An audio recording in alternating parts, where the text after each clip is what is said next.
ijae. Ukiangalia ukaona huna nyumba, useme Mungu atanijaza na mimi nitakuwa na nyumba. Uwe na shauku, Mungu akujaze katika jina la Yesu. Haleluya, haleluya. Kwa nini watu wa mataifa wawe na vitu, wewe usiwe na vitu? Mungu atusaidie. Mungu akujaze mema katika jina la Yesu. Jina la Bwana libarikiwe. Kwa hiyo inaanzia kwenye hamu, inaanzia kwenye shauku. Unavyokuwa na ile njaa, unavyokuwa na ile shauku, unamruhusu Mungu kukujaza. Haleluya. Unamruhusu Mungu kukujaza. Lakini jambo lingine, hebu muombe akujaze kila eneo la uhitaji wa kila namna. Ukisha kuwa na shauku na njaa, usibaki hivi hivi. Anza maombi. Ikiwezekana funga na kuomba. Mwambie Mungu, naomba Mungu unijaze kila neema ninayoihitaji. Mimi nina uhitaji, lakini wewe unajua uhitaji wangu zaidi. Naomba unijaze na kila uhitaji nilionao. Anza maombi ya kujitoa kabisa katika jina la Yesu. Haleluya, haleluya. Wangapi wataomba? Wangapi wataomba? Wangapi wataomba? Wangapi wataomba? Wangapi wataomba? Wangapi wataomba? Basi njoo kwenye maombi tuombe. Bwana asifiwe. Jina la Bwana libarikiwe. Kitabu cha Yakobo sura ya 4. Sura ya 4 kuna maneno makali hapa. Maneno makali kabisa. Na Mungu atusaidia. Anasema, mwatamani wala hamna kitu, mwaua na kuona wivu wala hamuombi wala hamwezi kupata, mwafanya vita na kupigana wala hamna kitu, kwa kuwa hamuombi. Kwa kuwa hamfanyi nini? Mgeukie jirani yako, muulize, unaomba wewe? Muulize tena, unaomba? Unaomba? Ngoja nikuambie, maombi yako ni ya muhimu sana na Mungu anatamani sana kuyasikia. Sijui kama unanielewa. Yaani hata kama unatamka kama mtoto mdogo tate tito tu, maombi yako anayasikia na anayapenda. Wale ambao tumekuwepo kwenye vipindi vya maombezi, nimekuwa nikiwahamasisha wale waliookoka kwenye mkutano, nikiwaambia ombeni. Hata kama hamjui kuomba vizuri, ombeni. Ninawahamasisha na ninawaongoza maombi ya kuomba. Nikaambia Mungu ni baba yako, atakujaza kila kitu unachokihitaji. Jina la Bwana libarikiwe. Haleluya, haleluya, haleluya. Biblia inasema hatuna kitu kwa sababu hatuombi. Hujaamua kuomba, hujaamua kupiga magoti, hujaamua kufunga. Omba, Mungu atakujaza kila chema unachokihitaji. Na asubuhi ya leo ninakuhamasisha uombe. Jina la Bwana libarikiwe. Uombe, omba, omba utapewa. Yesu anasema ombeni nanyi mtapewa, bisheni nanyi mtafunguliwa, tafuteni nanyi mtaona. Anza kutengeneza tabia ya maombi. Tengenezeni nidhamu ya kuomba. John Wesley aliomba Mungu amjaze na roho wake, akamjaza. Ajaze kanisa na utukufu wake, akalijaza kanisa na utukufu wake. Charles Finney aliomba akasema, nimechoka kuona ibada za kawaida. Na huyu hakuwa mchungaji, lakini alienda vichakani akasema, Mungu wewe ni Mungu ambaye hujabadilika. Sijaenda chuo cha Biblia, lakini nimesoma kwenye Biblia. Ndani ya Biblia wewe uliwajaza watu roho, ukawajaza watu nguvu. Kwa hiyo Mungu ninakuhitaji. Akawa anaomba, Mungu akabadilisha moyo wake, Mungu akamjaza roho wake. Akatafuta watu wengine wawili. Alivyotafuta watu wengine wawili, wakaomba, mlipuko ukaanza Amerika.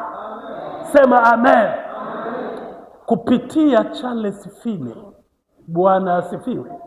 Bwana asifiwe. Kuna mji mmoja nimeusahau jina. Ule mji ulikuwa ni mji mkubwa.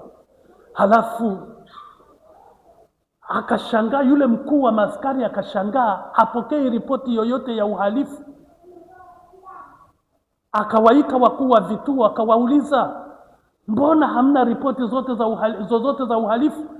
Wakawaambia watu wameishia kwenye maombi. Bwana asifiwe. Wameishia makanisani. Baa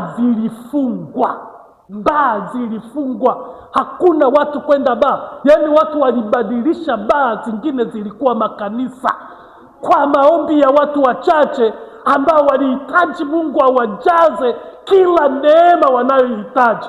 Lakini hapa tuna watu ambao ukiwaita kwenye maombi hawaji, ukiwaambia njoo tujifunze neno hawaji. Lakini mimi nataka nikuambie, wewe ni mhitaji. Mungu anataka kujaza kila neema unayohitaji. Bwana asifiwe. Haleluya, haleluya, haleluya, haleluya. Je, uko tayari kuomba? Jina la Bwana libarikiwe. Wakaomba hawa watu. Charles Finney akasema kilichokuwa kimekosekana, akawaambia wachungaji, kilichokuwa kimekosekana sio maarifa, sio nini, ni maombi. Jina la Bwana libarikiwe. Ni nini kimekosekana? Ni maombi yamekosekana. Na mimi nataka nikuambie, kilichokosekana ni maombi. Mungu bado ni tajiri wa matajiri, ana utajiri wote. Anatafuta mtu amjaze utajiri wake, anamtafuta mtu amjaze mema yote, anamtafuta mtu amjaze na nguvu zake, anamtafuta mtu ajaze nyumba yake na kila chema anachokihitaji. Jina la Bwana libarikiwe. Haleluya. Na mimi asubuhi hii ya leo naamini Mungu anaongea na mtu fulani. Anaongea na mtu fulani, anamwambia wewe, mbona wewe ni mtupu lakini huniombi nikujaze? Nyosha mkono wako, mwambie Mungu, nahitaji unijaze. Atakujaza katika jina la Yesu. Haleluya, haleluya, haleluya. Je, wewe ni tajiri? Je, wewe ni tajiri? Je, wewe ni tajiri? Bado endelea kumuomba Mungu akujaze. Bwana Yesu asifiwe. Fanya maombi. Fanya maombi, Mungu akujaze. Jina la Bwana libarikiwe. Biblia inasema hamna kitu kwa sababu hamuombi. Yaani hatuna vipawa, hatuna karama, hatuna Roho Mtakatifu kwa sababu hatuombi. Mungu hajajaza vitu vyake ndani ya nyumba zetu kwa sababu hatuombi. Lakini Yesu anasema ombeni nanyi mtapewa. Jambo la kwanza, watu hawana njaa, hawana kiu, hawana hamu. Mungu atusaidie. Mwambie jirani yako, mwangalie mchungaji alafu msikilize mchungaji. Bwana Yesu asifiwe. Haleluya, haleluya. Natamani niwe na watu waliojazwa na Roho Mtakatifu, waliojazwa na hekima ya Mungu, waliojazwa na maarifa ya Mungu, waliojazwa na vipawa vya kila namna. Jina la Bwana libarikiwe. Walivyojazwa na vipawa vya kila namna, wakitembea wanasema ndani ya kanisa lile tuliingia tukiwa watupu tukajazwa. Mungu akujaze asubuhi hii ya leo katika jina la Yesu. Jina la Bwana libarikiwe. Jina la Bwana libarikiwe. Jina la Bwana libarikiwe. Jina la Bwana libarikiwe. Lakini ebu mche Bwana, jiepushe na uovu. Mche Bwana, jiepushe na nini? Na uovu. Mche Bwana, jiepushe na uovu. Ningeweza nikaanzia huko, lakini hii sura ya 3 ya kitabu cha Misali sura ya 3 mstari ule wa 7. Mstari ule wa 7 anasema, usiwe mwenye hekima machoni pako. Hebu tuseme wote, usiwe mwenye hekima machoni pako. Narudia, usiwe mwenye hekima machoni pako. Mche Bwana, ukajiepushe na uovu. Mstari wa 8 anasema, itakuwa afya mwilini mwako na mafuta mifupani mwako. Tunaanzia hapo. Bwana Yesu asifiwe. Tunaanzia wapi? Hapo. Nimekwambia kweli uwe na hamu. Nimekwambia kweli uwe na njaa, uwe na kiu. uombe, lakini jilinde, jiepushe na uovu. Unajua kuna vitu ambavyo tunavifanya ambavyo havina faida katika maisha yetu. Nimesoma jamani Mithali sura ya 3 mstari ule wa 7 na kuendelea. Havina faida katika maisha yetu. Tunavifanya. Unamchukia ndugu yako, unamchukia jirani yako, unamsema uongo jirani yako, unamsengenya jirani yako. Hivi vitu vinazuia baraka za kipekee katika maisha yetu. Unazini, unasema uongo, una tabia mbaya ya udokozi. Mungu atusaidie sana. Naweza ukasema hapa kanisani, mchungaji, hapa kanisani tumeokoka, hakuna wadokozi. Wanaweza wakawepo ambao ukiweka kitu mahali hutakikuta, watakuwa wamedokoa. Mungu atusaidie. Hebu mche Bwana, jiepushe na uovu. Hivi vitu vidogo vidogo hivi tunavyoviendekeza, hivi vidhambi tunavyoviendekeza ni hasara katika maisha yetu. Vitatupeleka jehanamu, tutateseka hapa duniani tutastruggle tutateseka halafu hatimaye unakufa unashukia kwenye jehanamu ya moto. Unaanza kuhesabu tena mamilioni ya miaka ambayo hakuna kutoka huko. Una faida gani? Una faida gani? Umepata faida gani? Na kufa kupo. Kama kufa hakuja tatokea sasa hivi, lakini Yesu anaweza karudi sasa hivi. Mungu atusaidie. Amen. Utapata faida gani? Mche Bwana, jiepushe na uovu. Ni faida yako wewe kijana, ni faida yako wewe mama, ni faida yako wewe kaka, ni faida yako wewe baba. Masengenyo, chuki zisizo na sababu, kwa jina la Yesu ninazikemea, kwa jina la Yesu zitoke. Haleluya, haleluya, haleluya. Unakwenda huko unamsema mchungaji wako anakuombea, anaombea familia yako, anaombea kazi yako.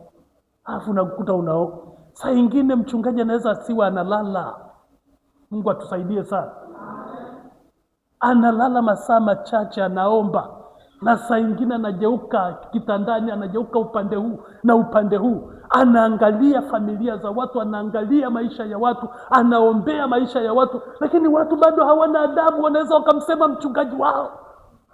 Mungu atusaidie sana.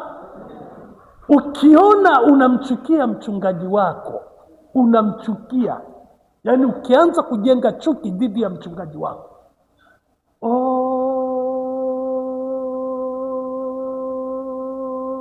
nimesema kama kule kotini. Mungu atusaidie sana. Unaenda kuharibikiwa. Tuko pamoja? Unaenda kuharibikiwa. Unaona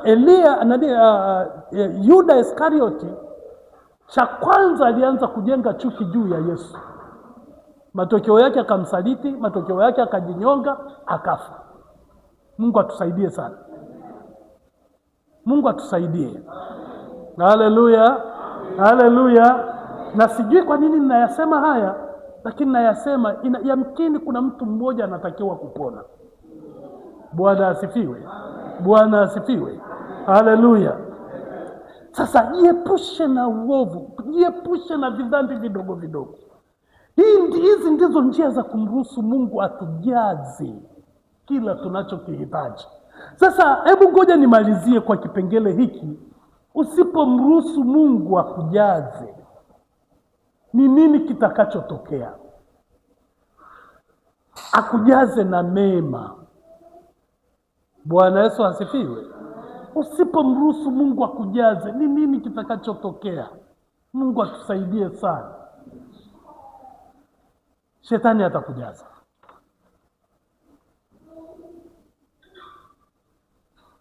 Shetani atafanya nini? Kwa sababu